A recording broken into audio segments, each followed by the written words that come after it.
Pessoal, nessa aula a gente vai falar um pouquinho do Kepler.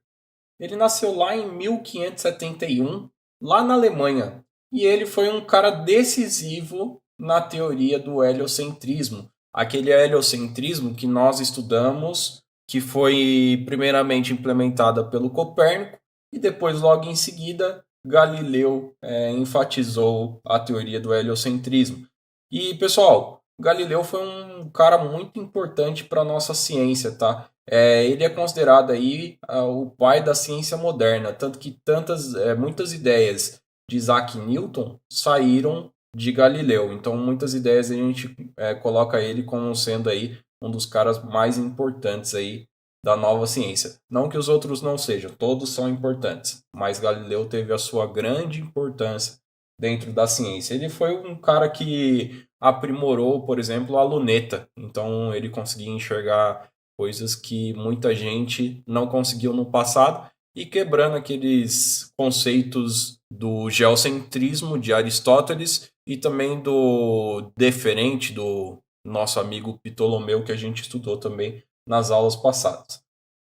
Esse carinha aqui, ele era um cara que estudava bastante também e ele escreveu um livro em 1619 e ele falava lá no seu livro a respeito das harmonias celestes. E foi uma das publicações que inspirou Isaac Newton em uma das suas leis gravitacional universal.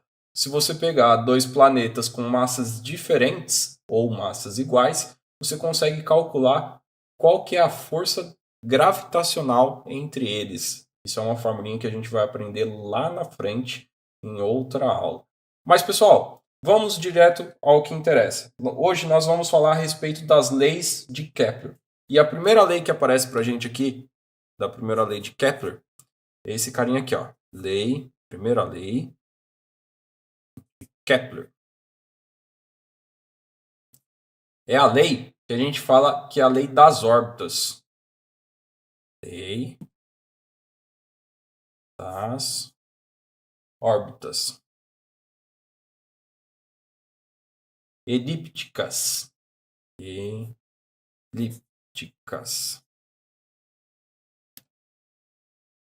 Essa lei, pessoal, consistia no seguinte: ele falava, vamos colocar o nosso Sol aqui, esse carinha aqui é o Sol, e ele falava que os astros não faziam uma órbita circular, mas a órbita era em forma de elipse. Então essa é a primeira lei de Kepler.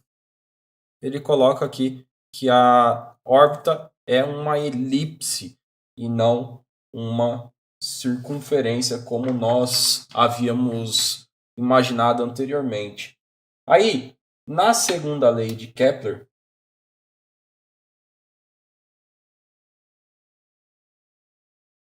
segunda lei de Kepler, ele fala sobre a lei das áreas.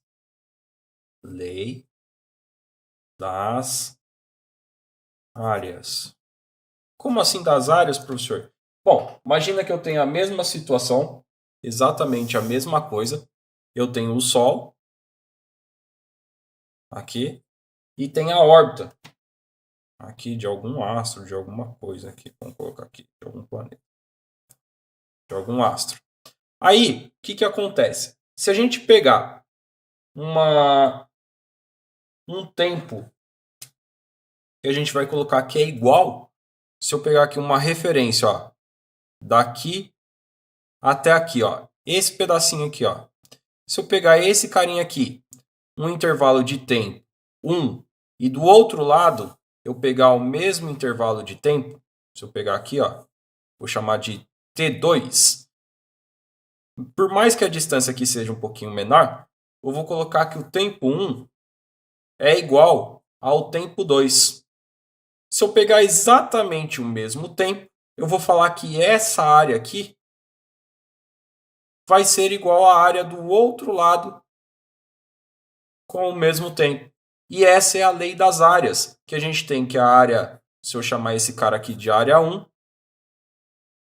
e esse cara aqui de área 2, a área dos dois vão ser exatamente iguais. E mais uma coisinha, pessoal. Eu tenho que velocidade é igual à distância, que eu vou colocar aqui como sendo d, sobre o tempo. Distância sobre o tempo.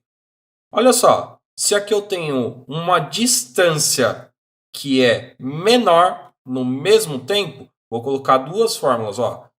Aqui eu tenho que a distância sobre o tempo. E eu vou colocar aqui a velocidade 1, que refere-se a esse lado aqui, ó, velocidade 1. E vou colocar desse outro lado, velocidade 2. Então, vou colocar velocidade 2. A distância aqui, ó, é maior. Se a distância aqui é maior e os dois tempos são iguais, significa que essa velocidade é maior do que essa outra velocidade, porque essa distancinha é menor. Se a gente pegar essa distância aqui, é menor que essa. Então, consequentemente, essa velocidade é maior do que essa velocidade. Com isso, ele definiu que quanto mais próximo do Sol, maior a velocidade. E olha só, pessoal, sobre a segunda lei ainda, eu vou passar para o próximo desenho aqui.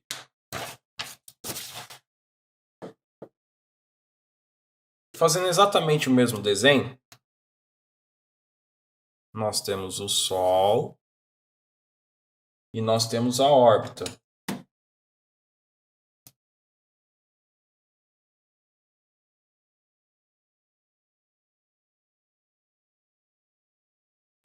Nós temos que próximo do Sol, a velocidade é maior.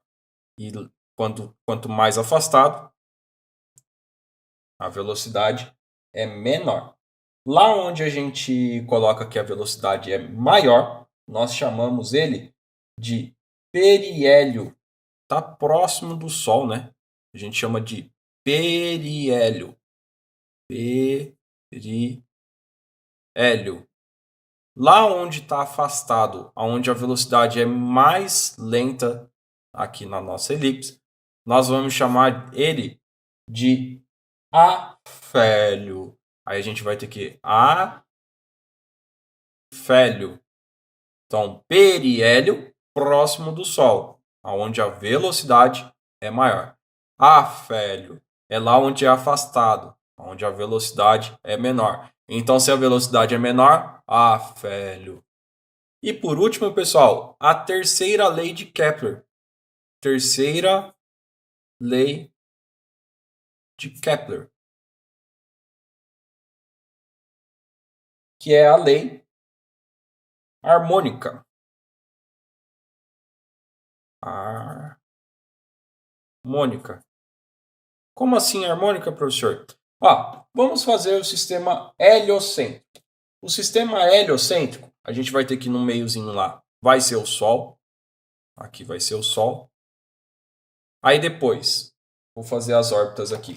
Depois nós vamos ter que é o Mercúrio. Então vou colocar aqui, ó. Aqui é o Mercúrio. Mercúrio. Aí depois de Mercúrio, nós vamos ter que é o Vênus. E ó, agora a gente já vai desenhar meio elíptica. Vou colocar aqui, ó, Vênus. Aí depois de Vênus, a gente vai ter que é a Terra. Vou colocar a Terra desse lado aqui, ó. É a Terra. Depois da Terra, nós temos que é Marte.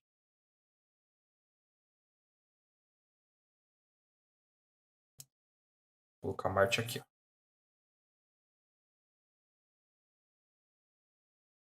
Depois de Marte, quem que a gente tem? Júpiter. E a gente tem que é Júpiter. Vamos fingir que é elíptico, tá? E Júpiter é maior. Júpiter é o maior planeta do sistema solar. Aqui é Júpiter. E por último, nós temos lá na última órbita. É a última, professor? E o firmamento? Não vamos colocar o firmamento. Nós temos que é Saturno. Vamos colocar Saturno. E ainda vou colocar o nosso anelzinho lá em Saturno. Pronto. Aí, agora tá bonitinho. Ó. Esse é o nosso sistema heliocêntrico. Pessoal, ele fala na terceira lei harmônica que quanto mais afastado do Sol, ele vai levar mais tempo para dar uma volta completa em volta do Sol. Então, o ano dele é mais longo. Então, quanto mais afastado, maior aí a distância que ele tem que percorrer. Então, pessoal, bora fazer os exercícios da apostila.